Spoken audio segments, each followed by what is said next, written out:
Welcome to the Loins of History. My name is Jay, and I'm joined by my co-host Colin. We're a podcast about connecting history with current events, and this is going to be our final episode in our series on a history of capitalism and socialism in the United States. In our last episode, we talked about the inflation and kind of the economic woes of the 1970s and how that brought us Reaganomics or supply side economics. And this episode, we're going to be covering what happened in the 90s, and then we're also going to recap kind of just some big key takeaways for the series on the whole. So, Colin, what are those big takeaways? So there can be a lot of takeaways from this episode, but the three main ones that we want to focus on are the triumph of capitalism and how it actually beat socialism, not by just an outright duel, if you will, of competing theories, but really just the absorption of socialism to become what many economists call a quote unquote mixed economy. How our economy today is similar to our economies right before a recession. So even though we're not economists, you can take a look at the history, you can take a look at what was going on and see what led up to those recessions and what to expect of the coming one, or the one that we're technically already in. And then finally, we're going to take a look at the Great Recession, the immediate fallout reactions to that, and how the capitalist and socialist movements within our country, what their thoughts on it, and why that led us to today, and how it led us to today. So those are the big three, Jay. Awesome. So with that, take us into the 90s. What happened after Reaganomics? The 90s, what a decade. So it's funny. You go ahead and stand by for some anecdotes and pop culture references, because Jay and I we're getting into current events, and this is where we were alive. So, the 90s, here's an anecdote. I feel like everybody over the age of 30 kind of pines for the 90s and that feel-good time, because it was kind of a feel-good decade. If you've ever watched Portlandia, which I highly recommend, like the opening skit is like the dream of the 90s is alive in Portland. So the 90s were, it's a great song. The 90s were a decade where, in my personal opinion, we were kind of at the zenith of our hegemony globally. Yeah. The Cold War had just ended. We were pre 9/11. We were by far the strongest country militarily, economically, politically. Just to put it into perspective, Desert Storm happened in 91. Iraq at the time had the fourth largest army in the world, and the actual shooting only occurred for like 100 hours. It was just wipe the floor with them. Like every other country looked at us. As a matter of fact, the Chinese and Russians study it to this day. This is the American military capability. This is frightening how strong they are. Economically speaking, the Soviet Union had collapsed. So there was all of this international trade opportunities that were opening up for the U.S. to make a lot of money on. And actually, as a matter of fact, that kind of leads up to one of the recessions that we'll get to in a second. But there was this overall sentiment in the U.S. of, we're safe now. The Cold War is over. We can let down our guard. The threat of a nuclear holocaust is gone. Nobody is strong enough to touch us. We call the shots. We're number one. And everything just kind of felt safe and very easygoing. So I think that's kind of the feeling that people want to get back to. I mean, just like as a small example, before the 9/11 with TSA, you could walk up to your gate at the airport and just get on the plane. Give them your ticket and get on the plane. Like that was almost like a small example of what life was like in the 90s. So I'm even kind of waxing poetic about it right now. So, but let's get into the actual events. Economically speaking, there was a slight recession in like 90-91. Bill Clinton was elected because George Bush Sr. Said, read my lips, no new taxes. He raised taxes, pissed off Ross Perot, and Ross Perot came in there as a fired up Texan who was actually a really very smart individual, but he took like 12%, I think, of the vote or something like that, caused George Bush not to win re-election, and Bill Clinton came in. So politically speaking, you had a Democrat president, but you had a Congress, so you had this Republican Congress. So it was this balance of power, similar to Reagan and Tip O'Neill in the 80s, but Mm-hmm. Bill Clinton was the epitome of like a moderate, economically speaking. During the Clinton years, so he actually raised taxes in 93. Yeah. And just looking at some of the numbers as to like what he actually raised, the top tax bracket went up to like 36%. There's some repeals of taxes, but like Medicare taxes went up on your payroll. There was like a 4.3% increase on gas taxes. And there's just a couple other. Meanwhile, states were lowering taxes, but like by and large, taxes went up in 93, but the economy still began to grow around 95, 96. And this kind of lends into this, well, what caused this growth? Was it Bill Clinton and his increase in taxes? So a lot of economists look back at the 90s and they say, well, we can raise taxes and still have economic growth. And there's a professor at Harvard named Dale Jorgensen who would disagree. This guy, Professor Jorgensen, he basically said that the tax increase was not why the economy grew. As a matter of fact, that probably even slowed the economic recovery and growth coming out of that recession. What really caused it was the proliferation of digital technology. So it's weird to think about for like Gen Z out there, but there was a time when people just like didn't have the internet in their house, and you just didn't have even potentially a computer. But in the 90s, there was a significant investment in semiconductors and chip technology that made prices go down. So the ability to afford a computer like at home or in your business, it became very realistic. So prices on semiconductors went down. Competition amongst different companies decreased the prices even further. So there was a significant investment, and it created this like positive feedback loop within the the IT industry, where tons of money was flowing in, and it absolutely fueled this growth in the tech sector. And then, because the tech sector was taking off, it was influencing other parts of the economy to grow. So despite higher taxes in 93, the economy began to just take off in like 90, 95, 96. And then in 97, we repealed a lot of those tax increases with the Republican Congress. Bill Clinton even signed it in 97, and that just sent the economy booming. So we had this booming economy fueled by growth in the tech sector. And honestly, if you look at it, it was very balanced. And I go back to this with this capitalism absorbing socialism. So Bill Clinton was not a New Deal Democrat like Lyndon B. Johnson was, but he wasn't radical like Calvin Coolidge in the sense that he's just going to cut everything. He did cut some the federal budget. He cut the amount of federal workers and employees. But he didn't get rid of a lot of the New Deal or Great Society programs. So like Medicare, Medicaid, a lot of these benefit programs still existed, and he left them there.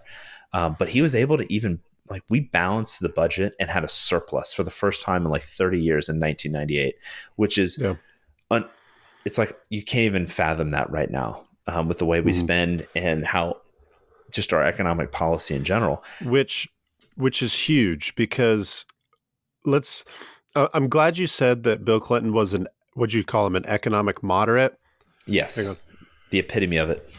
He was an economic moderate because, yes, he raised taxes, but he balanced the budget, which, correct me if I'm wrong, no Republican has ever done that. And Republicans are the biggest ones that talk about the debt, and they criticize big government spending, etc. And yet Bill Clinton actually did it. So I don't, here at the Loins of History, I like to remain balanced when balanced is called for, right? Like we can't just say like, oh, Slick Willie, he's having affairs in office, he was a terrible president. Like, okay, but regardless of what your opinion is on that, economically speaking, like it was a good time, and there were raised taxes with it.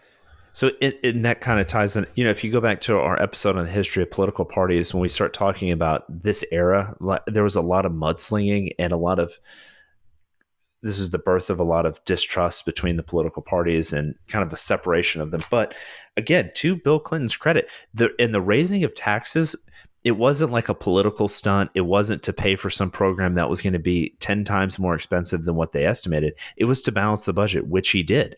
And Yeah. he had a Republican Congress that he had to work with, the conservative coalition that he had to work with. And then eventually they lowered taxes, which fueled growth even more.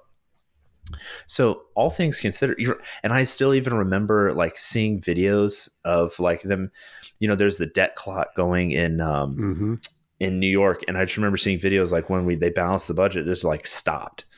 It's just like, if you look at it right now, it's just, it's crazy how fast those numbers are going up. But you looked at it then, it was like it stopped. And people were just kind of looking at it. And it was just kind of a cool scene you think about. And it makes me feel so old because that was like 24 years ago. But it is a big deal to have a balanced budget, something we haven't done.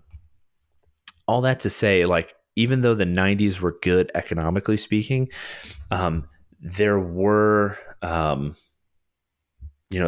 we talked about, the growth of the IT sector, that led to a recession.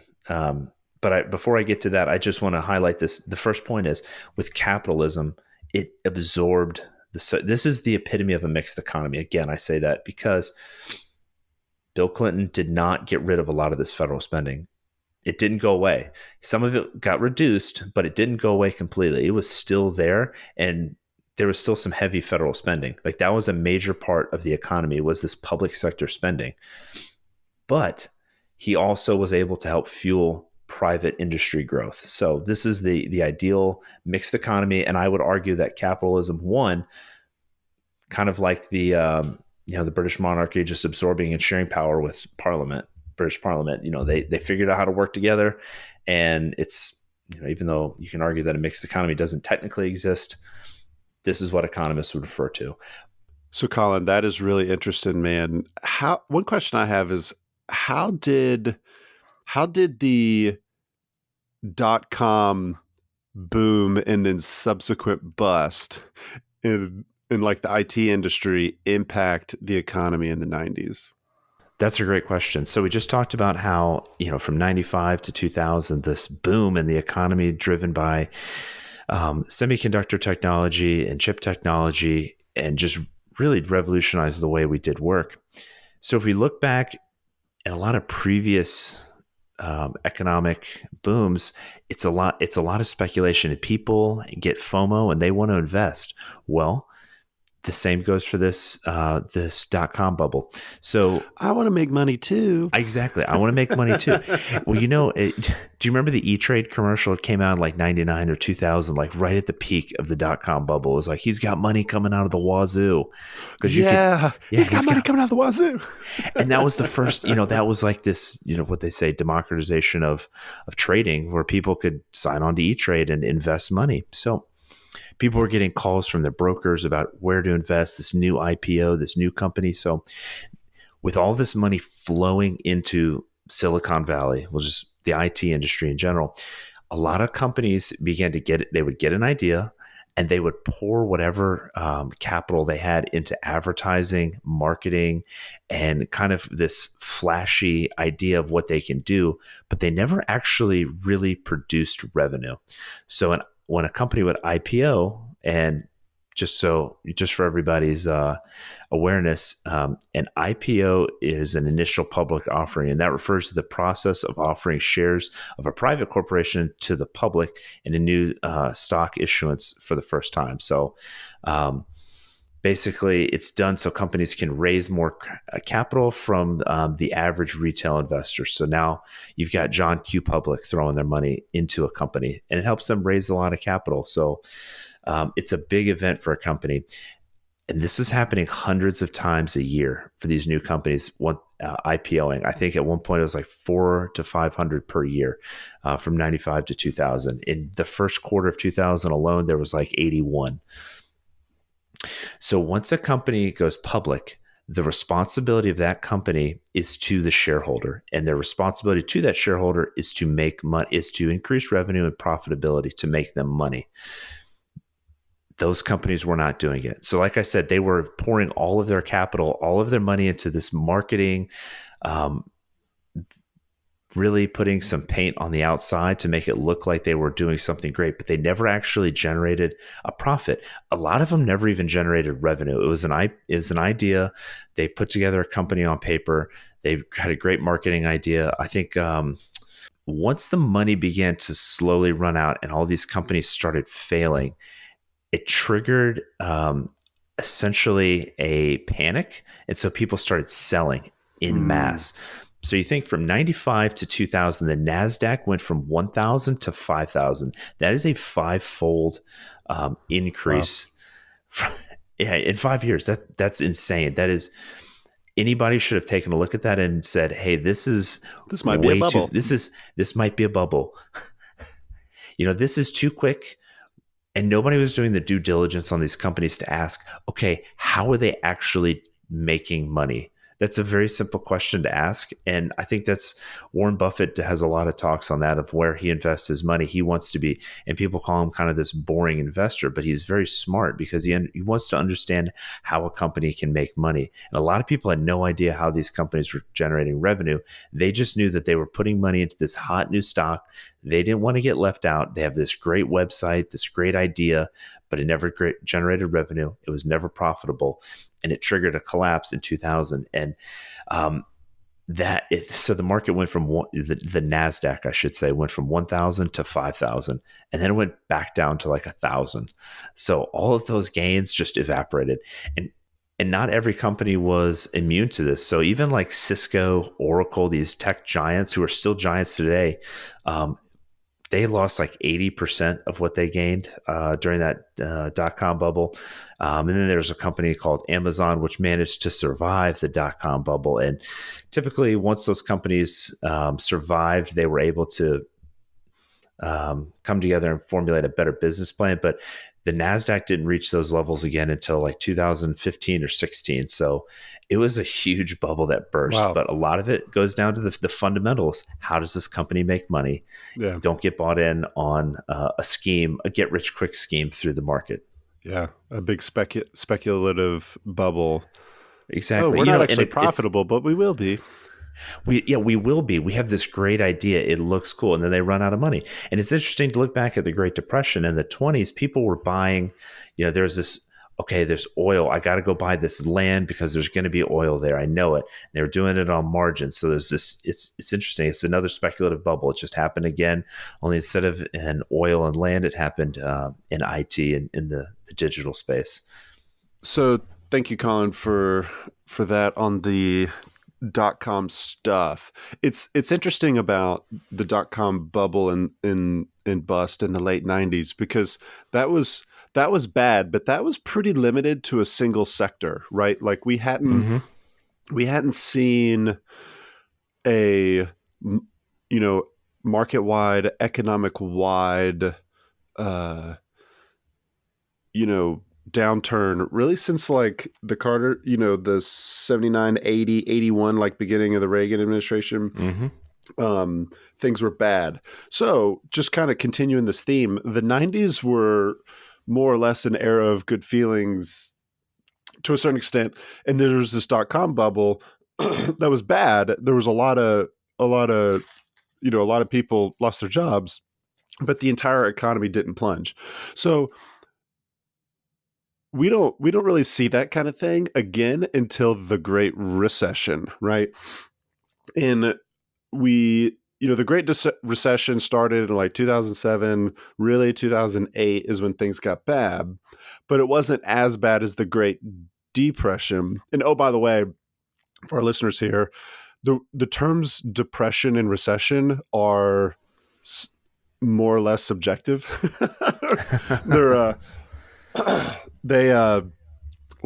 There's no objective metric. Like Adam Smith did not write in The Wealth of Nations, like, here's the definition of a depression and here's the definition of a recession. Like, that's just kind of how it is. Anyway, so we get the Great Depression, we get the Great Recession. The Great Recession was started in one sector, but it really impacted everyone. Like, I think we all kind of know it generally was in the housing market, but like it impacted a lot of other sectors and a lot of other people besides the housing market. So Colin, can you tell us a little bit more about the Great Recession, and how that was different than, things before, and how it impacted us today. Yeah, so the Great Recession had a lot of it affected. It had political ramifications, economic, I mean, geopolitical even. And speaking specifically to the economy, I'm going to back up just a little bit. So, like you said, the 90s were the steady, post 87 stock market crash, the 90s, the feel good 90s. It was very steady.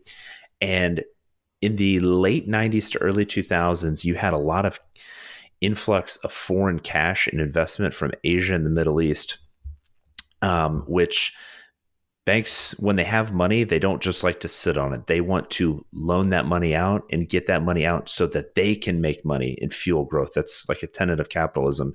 Capital fuels growth. And so in order for a bank to make money, they don't just want to sit on it. They want to make more money. So that money found its way into the mortgage industry. And then in 1999, there was the Glass-Steagall Act that was actually repealed. And so if you remember, the Glass-Steagall Act had a lot to do with financial regulation. And so when that was repealed, this is where you start to get the too big to fail type of banks, because now mergers just started happening. These small financial institutions, small local banks just started getting bought up by these larger corporations, and it created these massive financial entities that were quote unquote too big to fail. And a lot of that started in 99. So late 90s, you have this influx of foreign cash reserves, and then you also have the Glass-Steagall Act being repealed. And so then, with 9/11 and the invasion of Afghanistan and Iraq happening, even with all that going on, there was still an American dream that existed here stateside, and that was to own a home. And owning a home was actually traditionally fairly difficult. If you look back into the 70s and 80s, in order to have a home, you had to have a proof of income and verified. You had to put typically 20% down, and you were going to pay about up as high as 15% of interest. So it was actually very difficult. So, one of the criticisms we have now of previous generations is, it was so easy to buy a home, or you could have bought a home on a factory worker's wage or something like that. But in reality, the barrier to entry was very high. So starting in the 2000s, that barrier started to get a lot lower, with the idea that everyone should be able to own a home, which is a great idea, but in practice, it becomes very risky.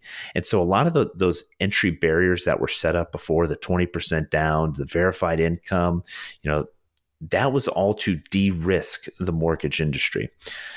When a bank or a loaning industry and a lender evaluates you, if you've ever bought a home, they're supposed to do their due diligence, because once they have that loan, they are then going to basically package up that loan into a mortgage-backed security. And that eventually, and I'll get to it in a second, but it will find its way as an investment for potentially a pension fund. So if it is a risky mortgage, they are not just going to lose money, but other people can lose money as well. So they want to de-risk that mortgage-backed security and that mortgage they give to you. That's why you hear a common criticism, my rent would be more than my mortgage. Yes, but as a renter, you do not carry the same responsibilities that someone who has a mortgage does. So that is what's happening. So right now, once we start having this lower barrier to entry, all of a sudden the demand for houses skyrockets. And it's not like the supply suddenly, we had this huge influx of people, like our population went up, in this massive amount. That's not it. It was that these lower barriers to entry these barriers to entry were lowered. So now more people could buy homes. The supply went down, the demand went up, and the housing prices skyrocketed from like 2000 to 2006. They skyrocketed. And with those increased home values, people were taking out what they call home equity loans. So you buy a house for $500,000. Suddenly that house is worth $700,000 because your neighbor just sold their home for $700,000. So the value of your home just went up. Well, a lot of people want to furnish these nice homes that they just bought. So they don't have the capital. They take out a home equity loan, which is basically a loan on the equity that you have in your home, which overnight, suddenly you have $200,000 worth of equity. Not good, because you don't actually have that, nor do you have the means to pay that back if you suddenly lose that equity in your home. So people started taking out home equity loans on these, and they had risky loans that were given out. So you've heard the term adjustable rate mortgages, subprime loans. All of these were being given out. And a subprime loan, if you hear the term subprime, you should run away because that just sounds toxic. And yeah, it just sounds bad in the name subprime. Like, hey, we're giving you this piece of crap. Like nobody would say like, hey, this is a subprime piece of food. Like, do you want to eat it? This is like, here's a subpar taco. Yeah, you're like, oh no, I don't want that.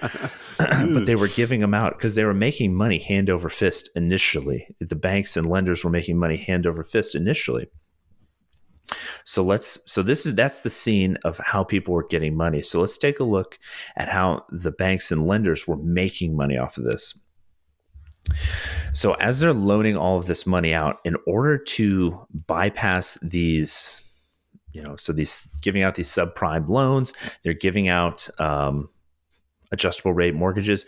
They have to sell that loan, that mortgage-backed security. So a mortgage-backed security is basically saying like, hey, we have this investment, and is backed by the mortgage. And the term, you hear the term, everybody pays their mortgage. So it's considered very safe. That's why a bank can come and foreclose on your home if you fail to pay your mortgage. It's backed by that home. Well, so nobody would buy from an investment bank or a lender a mortgage-backed security with a subprime loan or with no income verification or an adjustable rate mortgage. They would just stay away from it. So what they would do then is turn those into collateralized debt obligations. And a collateralized debt obligation, without getting way down into the weeds, is basically this investment, this fund that pools all of these mortgage-backed securities together. So you're like a AAA rated with something that is like just not subprime. You go down A, AA, A, triple B, and you go all the way down, and then it gets to like subprime. Pool them all together, and that is to, quote, de-risk the collateralized debt obligation, because now the likelihood of that whole CDO failing is a lot lower because there's a certain threshold that they can reach of mortgage defaults before that CDO fails. So within a CDO, you have what they call tranches, which are basically lines of where they would delineate who would get paid out first. So at the highest, you would have the safest mortgage-backed securities, and they would pay out first. And then at the bottom, you'd have all the trash down there at the bottom, but you'd have a really high payout because those interest rates were really high. Either way, a collateralized debt obligation, if you've ever watched the movie The Big Short, that is a great way to explain what a CDO is. Basically taking in, it's not old fish, it's something new. That's exactly what a CDO is. You don't want these mortgage-backed securities sitting on your books. Put them all together. If they're bad, suddenly it's good.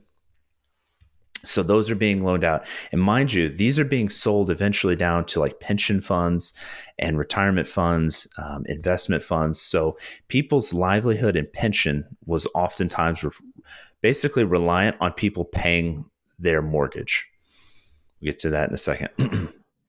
One of the things I wanted to say here was you did a good job tying in, like, okay, one of the things about the housing industry that's different about the tech industry, in like there's certain key sectors that have disproportionate impacts. We talked about the energy sector having disproportionate impacts to today.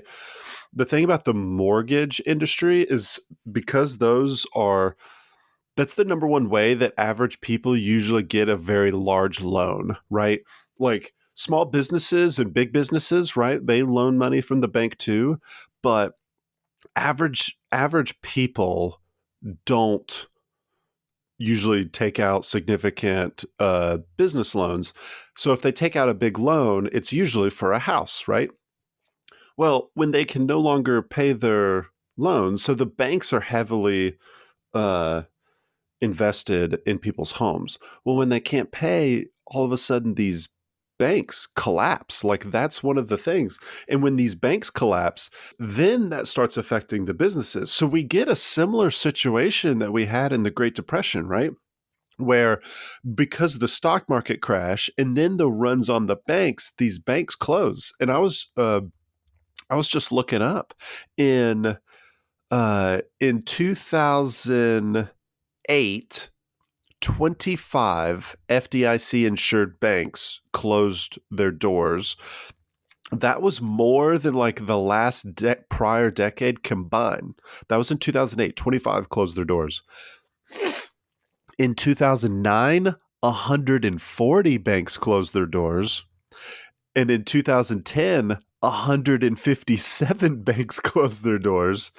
And then for like the next few years, like almost 200 banks over the next few years close their doors. So like we basically get just because these people's mortgages, they couldn't pay their mortgages, and the banks, I remember talking to a buddy who he had several mortgages out. He was heavily leveraged, and the banks were basically like, "Hey, bro, you got to pay right now." And he's like, "I can't pay all these right now." Hey, Jay, you brought up a good term. Before we get back to the Great Recession, what does leveraged mean for the average listener?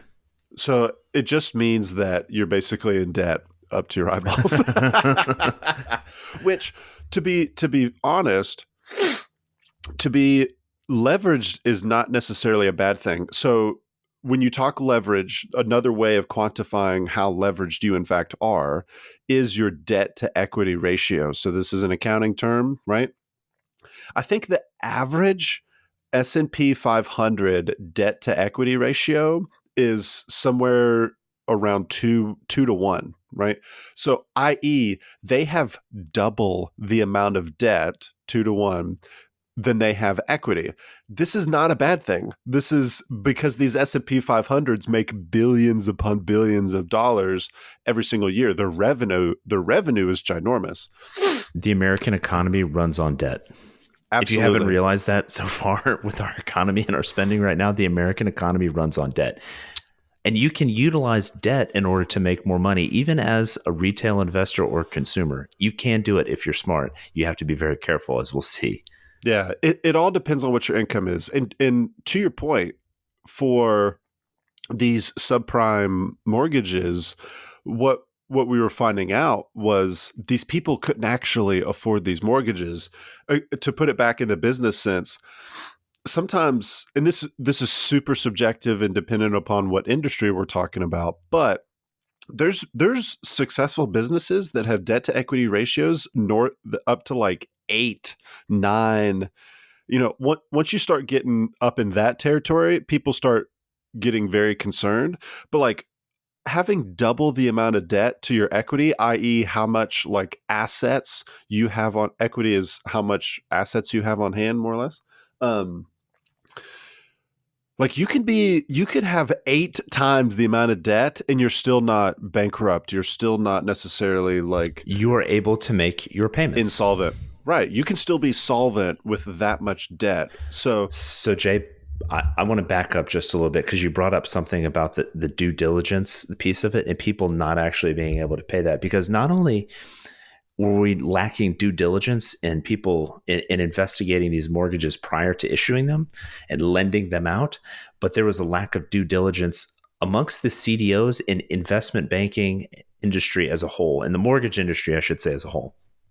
Okay, so we talked about people taking out loans and buying homes that they couldn't actually afford. The lending industry basically being unregulated and giving out subprime adjustable rate mortgages to people that didn't deserve it, and then selling that in a collateralized debt obligation to, quote, de-risk it. Now, there are agencies that exist called rating agencies. So you've heard like Moody's, companies like that. They exist to come in and provide a rating to these. And so like you hear like AAA rated, that's the highest possible rating. So Moody's job basically is to come in and do their due diligence on these and say like, hey, this mortgage back, this collateralized debt obligation, this financial institution, we're going to give it a credit rating of AAA. Well, they were rating these AAA because these CDOs were basically de-risk. And look back on it, they were actually just giving it a AAA rating because they didn't want to lose financial institutions' business, because then they would just go to a different rating agency to say, hey, we want to give your rating. So whoever's going to give us the AAA rating is who we're going to go to. And however you have to look at the books and justify it on your side, that's fine. But if you want to get paid, you need to come and give us a AAA rating. And there was actually that kind of relationship. So that's the problem with paying a third party to come in and do a an evaluation of your business and due diligence. Because if you're paying them, well, whose interest do they really have? They're going to have the interest of who's paying them. So they were giving they were not doing their full due diligence. Then on top of that, so before a pension fund can have any kind of investment, it has to have a minimum threshold of security. So like they may not be able to buy like a single A rated bond or something like that. They would have their minimum is like a double A. So if Moody's came in and said, hey, it's actually, this is still really risky. It's a single A. Well, what a company can do is go and say, okay, well, we're going to get an insurance policy on this bond, and we're going to insure it through a company called AIG. AIG got into a lot of trouble during the recession and actually ducked a lot of it. Everybody vilifies the Lehman Brothers, but AIG actually had a lot to do with this. So we're looking at a mountain of risk in the mortgage industry, right? No due diligence from the rating agencies, no due diligence on the lenders, people buying things that they shouldn't buy. Well, and then the insurance company comes in and says, hey, you know what? By our financial models, which are totally not wrong, we're going to offer a credit default swap, basically an insurance policy on these bonds, and say, well, hey, in the unlikely event that somebody defaults on it, we'll pay it out to make sure that it's everything's okay. So they don't lose their money. We're an insurance agency. Well, that's great, because then, a single A bond can go to a double A bond, or a double A to a triple A. And suddenly that pension fund or whatever, they can invest in it. They can buy. Well, the problem with being an insurance company is you actually have to have the capital and funds on hand in order to pay out in the event of a crisis. Well, AIG had about enough money and capital to pay out like a small percentage, because they got greedy. They were charging a premium for the credit default swap, and they were making money hand over fist, and they kept issuing out these credit default swaps, believing that there's no way that the mortgage industry could fail, and that they could continue to issue out these insurance policies and basically take free money, because there's no way that 5 to 10% of people would begin defaulting on their mortgages, which was kind of the threshold that was required in order to start triggering this cascading collapse effect. Well, it did happen, and everybody started going to AIG and saying, "Well, hey, where's our insurance? Where's our money? Here's the credit default swap. Where's our money?" AIG was like, "Well, we don't have it." And that's where another term you hear, the too big to fail, because then the Federal Reserve had to step in and bail them out, because they started taking a look at who AIG owed money to, and if they didn't bail out AIG, well, then you'd have this trickle down, but this cascading effect where all these other financial institutions would begin failing, because they were so intertwined with this mortgage-backed security industry that with AIG failing, all of these other banks worldwide would begin failing. And so they believed that the Great Recession would get way worse. So they ended up buying, I think it's like $180 billion worth of these. They bought $180 billion worth of AIG, and they actually replaced the board. There was a big controversy because they paid a bunch of executives like millions of dollars, but in reality, those executives were paid basically to come back and unscrew up what they screwed up and fix the books, because they had done such a bad job, quite literally, intentionally making it an obscure process. And so they had to come in, unwind all that, and they got paid handsomely for it. But, if you look at the Great Recession, the canary in the coal mine moment probably would have been the New Century Financial going bankrupt. So they were the largest subprime mortgage lender. And in April of 2007, they went bankrupt. And that should have been like the wake up call, like, oh man, this is bad. Like the subprime lender, the largest one, just went bankrupt.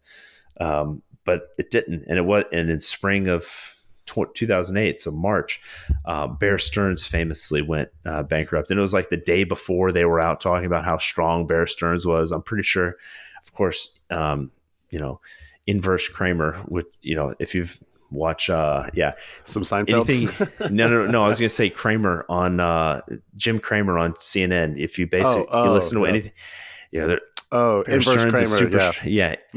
Do it the opposite of what he says. Right.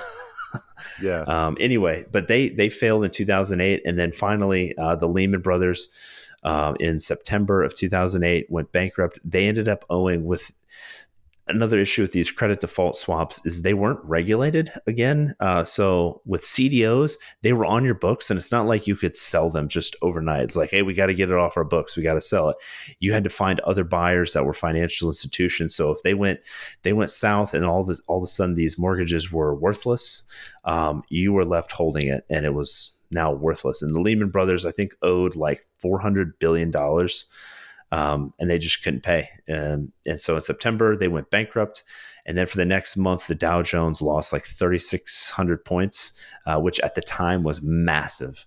And that triggered the Great Recession, which lasted for about another 2 years. Like you just mentioned earlier, all these banks and financial institutions starting to go bankrupt. They couldn't cover their debts.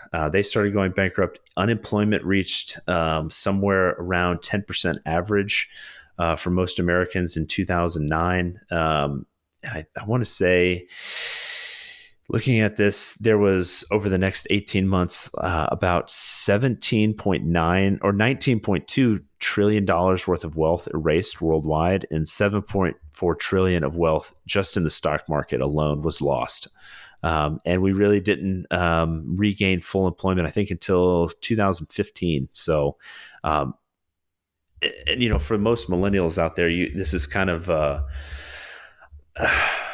this is sort of when you were coming of age and getting jobs, and the job market was very difficult. If you look back and remember, it was very difficult to get a job coming out of college or making a transition in your career. If you lost a job, it really set a lot of people back several years in professional development, and it's still having long-lasting effects to today. One thing that's interesting, when you were talking about one of the key indicators that people caught on to, was that the largest lender of subprime loans went bankrupt was April in 2007. One thing that made me think about is, so China's largest property development company, Evergrande. Oh my gosh. I'm glad. This is a great transition, Jay. This is a great today. Oh. Right. So they have not gone bankrupt. However, in December of last year, so less than a year ago, the S&P, which is another one of these rating companies, we mentioned Moody's, S&P is another credit rating company. In December of 21, S&P declared Evergrande to be in default because it failed to pay back one of its bonds. So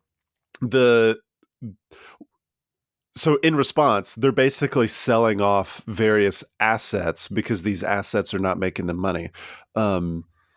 So they're trying. They've not yet gone bankrupt. But what's going on right now is the largest property development company. I'm doing air quotes here. Property development company is looking at bankruptcy. It's not a guarantee that it'll happen, but this would be huge because in one of the same ways that our economy kind of ran into some difficulties, the very similar things are happening in China right now. Right.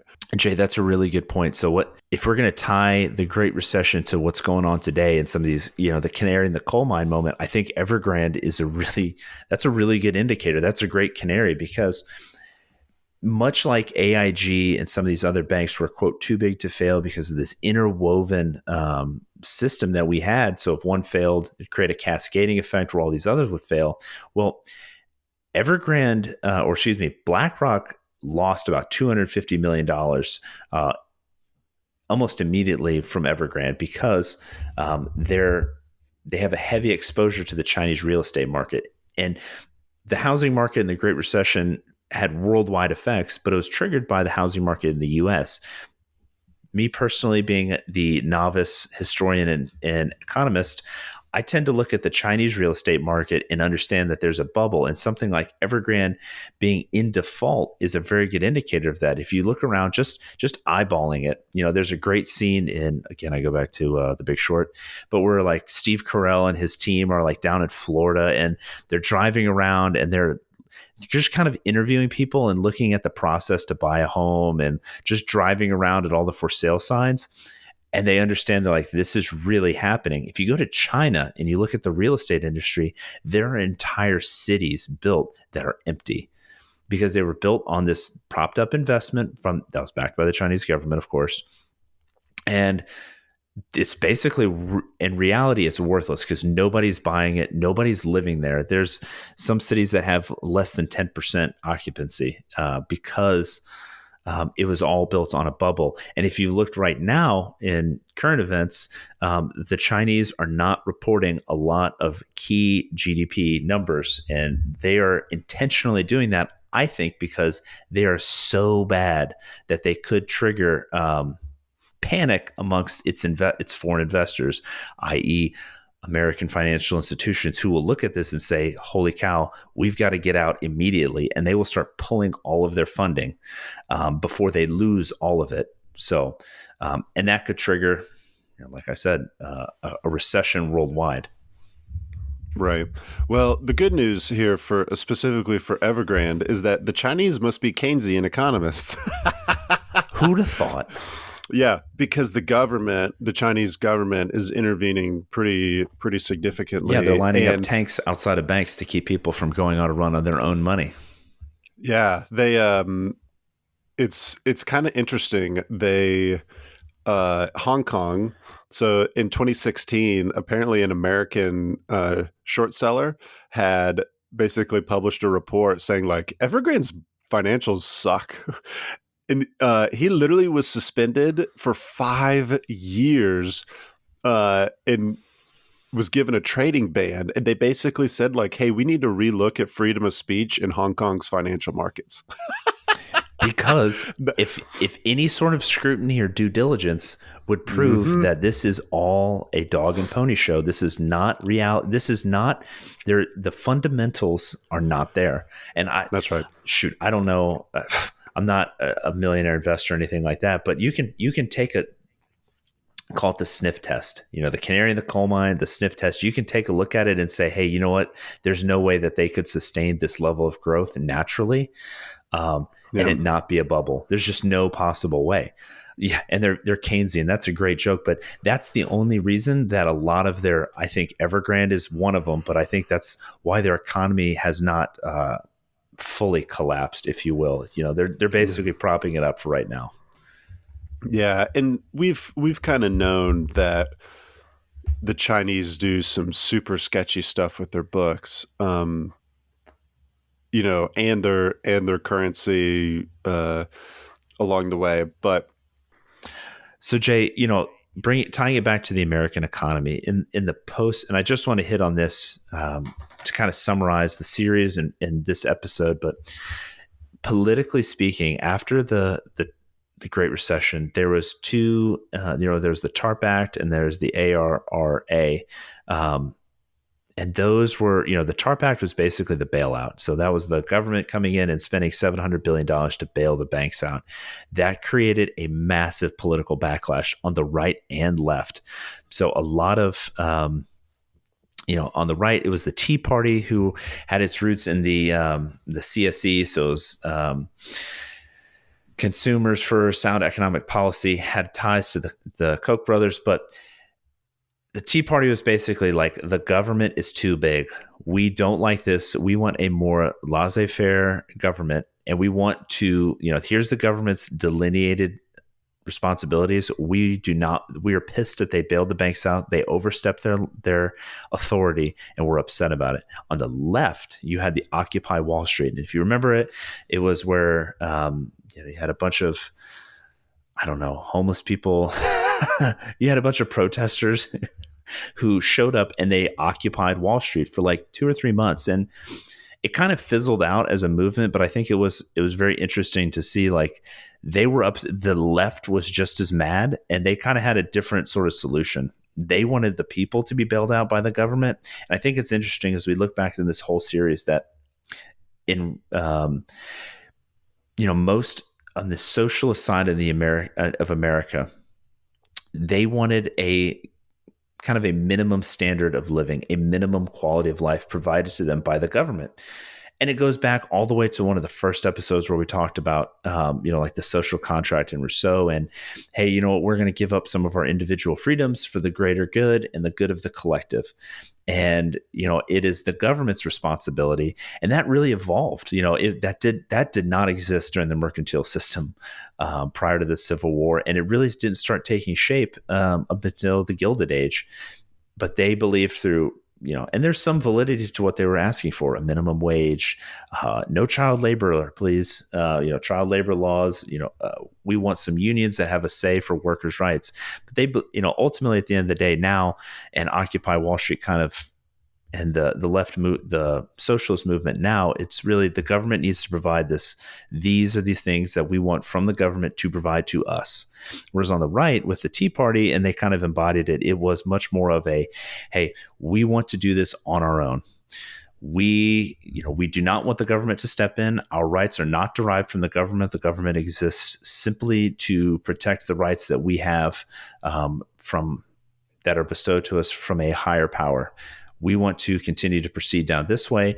And so you've had this real factionalization. I think it's only gotten a lot worse since, really the Great Recession was where you could say it started. But I think that's what we're seeing now. And now the country's kind of moving further and further in those two, economically speaking, I will keep it like that, where people want, on one side, a minimum standard of living provided by the government. The other ones want absolutely no government intervention in their ability to go forth and create wealth for themselves. Break. Sorry, break. No, go ahead.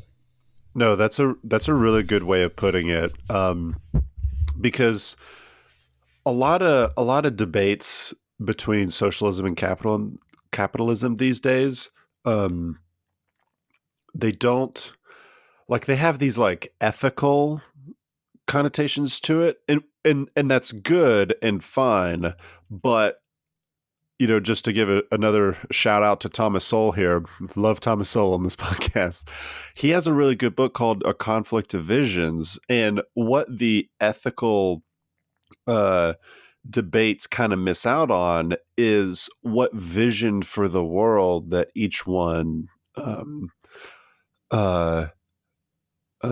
gives. To put it in like theological terms here. It's like, what is capitalism's and socialism's eschatology, right? Like, what is their view of the end of the world? Like, what is their view of the future of the world? Like, what does things look like? What is the end that we are all progressing towards? And I think socialism, to be as fair as I can possibly be, again, I'm not a socialist, so take what I'm saying with a grain of salt, but to be as fair as I possibly can be, socialism is trying to formalize a system where the people who don't want to work are enabled to not work. Whereas capitalism says, if you don't work, you don't eat. And that's where you kind of get this, like, you get what you deserve in capitalism, versus socialism says, no, I'm going to require you, a producer, to give me, the consumer, what I want, regardless if I produce anything. So, and this is why, kind of going back to our conversation about why socialism struggles, is its eschatology sounds good at face value. Like, its end view is, oh man, like, wouldn't it be a great world to live in if there was no homelessness, if there was no poverty, if there was no hunger, right? If everybody took care of everybody, and the wealthy just kind of, helped everybody else out. Like, that sounds good at face value, but what it misses is a very important component of of human nature and natural law, to tie it back to our American political origins podcast. And that is, people don't want to be required to give things to other people because it's no longer charity at that point. It's just stealing. Socialism, it is trying to remake human nature, whereas capitalism basically tries to, I don't want to say exploit it accept it for what it is. Yeah, exactly. Accept it for what it is. I was going to say exploit, exploit the working class, but no, Are you a communist? It maximizes human nature. It is what it is, and it utilizes human nature to create the best ends. That's probably the best way to think of capitalism. And it's not always, sorry, go ahead.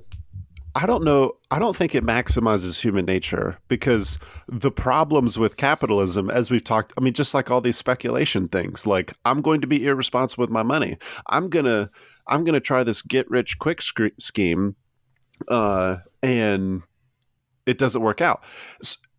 This is my main disagreement with the greed is good argument that some, I think, ignorant capitalists talk about. Right, the Gordon Geckos of the world. Because capitalism does not thrive well on greed. As the whole reason why we have boom and bust cycles is because greed is a bad thing, and it causes busts, right? So what capitalism thrives on is a more accurate understanding of how the world actually works, but yet it still has its faults, and that faults is primarily rooted in human nature itself. Like, human beings are fallible, and the economic systems that we create are fallible. Whereas socialism assumes all human beings are good, which I personally disagree with. By nature, we are not just awesome people. And for those listening, I'll finish my tangent with this. On the whether or not all human beings are good, do we have to teach children to be good or bad? Which one are they naturally inclined to? Anyone with kids knows the blatantly obvious answer to this question. We have to teach our children how to be good because they are naturally not good. That's just in our nature. So capitalism, it's not, it takes advantage of our better angels. It rather just, it simply accepts that we are naturally not good people. And it is the most accurate economic system to those natures. However, if people were in fact good, capitalism would actually function even better than it functions right now. There would be no bust cycles. Correct. That's why I am in favor, I've been critical of libertarians before, but politically speaking, if men were angels, there would be no need for government. Well, the same thing goes for capitalism. There needs to be some kind, you're right. There needs to be some sort of limitation offered by something outside of just a corporation, limiting itself within their own capitalist society. So I think, I'll go ahead. I'll do you one better here. Do it. I'm sorry, I interrupted. Keep going. No. I want to. Go ahead. I want to hear. So it's like, instead of limitations, we should consider competition, which is, if you ask any good Chicago School of Economics person, the competition mechanism is the restraining and promoting effect for economic activity. Because instead of imposing this third-party entity, i.e. the government, in limiting certain things, rather the free market itself, through competition, limits is not the right word, but it generates the same effect, right? It prevents monopolies. Right. And I agree, if you read Milton Friedman, just specifically on the note of monopolies, he has very compelling arguments that government intervention is actually what helps monopolies occur, not the other way around. A free market doesn't help monopolies occur. Rather, it's the government creates rules that certain businesses use to exploit that allows them to become a monopoly. Anyway, so I try to bring this home here in the sense that for capitalism, we need the competition mechanism, and we only need the government to interfere in order to introduce more competition. Yeah, I think Milton Friedman in his book Capitalism and Freedom had very specific small parts for the government to play. Like I think overseeing contracts or something like that, or enforcing contracts between institutions or something like that, but very small. But you're right. I think he may even use like the post office as an example. I mean, it's just a monopoly. If he didn't, I'm going to use it because that is, for the longest time, the post office was the only means to deliver mail or packages. And suddenly introduce FedEx and UPS. And suddenly the USPS has to get a lot better because no one wants to use it. Then introduced Amazon, and now FedEx and UPS are like, oh, wow, we have to get even better. And you can order something on the internet that is across the country and get it the next day. You can get something that's ordered locally and get it the same day. That is unthinkable years ago. And I would like to thank a little bit of competition for creating that, because guess what? You are not going to ship, and a business is not going to use you as a means to ship goods to their customers if you can't deliver better service at a good price. Right. No, that's accurate. Man, this is a great way to close it. Just in the interest of time, I wanted to say we started dipping it. So those are our thoughts on just this entire series as a whole of socialism and capitalism. We've covered a ton. The origins of the American economy, some of our political thought when it comes to socialism and capitalism and working in the United States. We've left it off, and we left it off with where we're at. You can take a look around and see a growing divide. Left it off with where we're at. That's a great way to say it. We did indeed leave off where we are at. That's a great way to say, like, we're right here. We are who we thought they were at. They were who we thought they were. That's my new catchphrase for the podcast. We left off where we're at. Where we're at. That's good. Oh my gosh. Good. Anyway, one of the last things we touched on in this episode, though, was Evergrande and the Chinese government and the Chinese economy, which I think is a great segue into the next series that we're going to be talking about. And we're going to be talking about the history of Chinese and American relations. So right now, if you haven't paid attention, under the Trump administration, it was always funny. Listen to hear him say China. But China.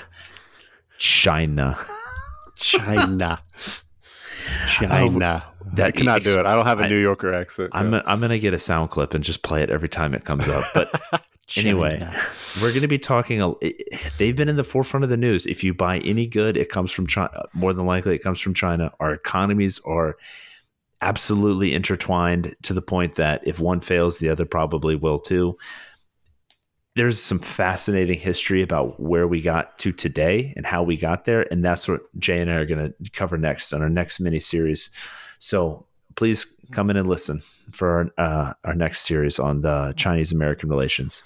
Yeah, thanks, Colin, for wrapping this up. Super pumped to talk about American-Chinese relations for our next series. I heard someone say the other day that the United States will be in competition with China for the next 100 years.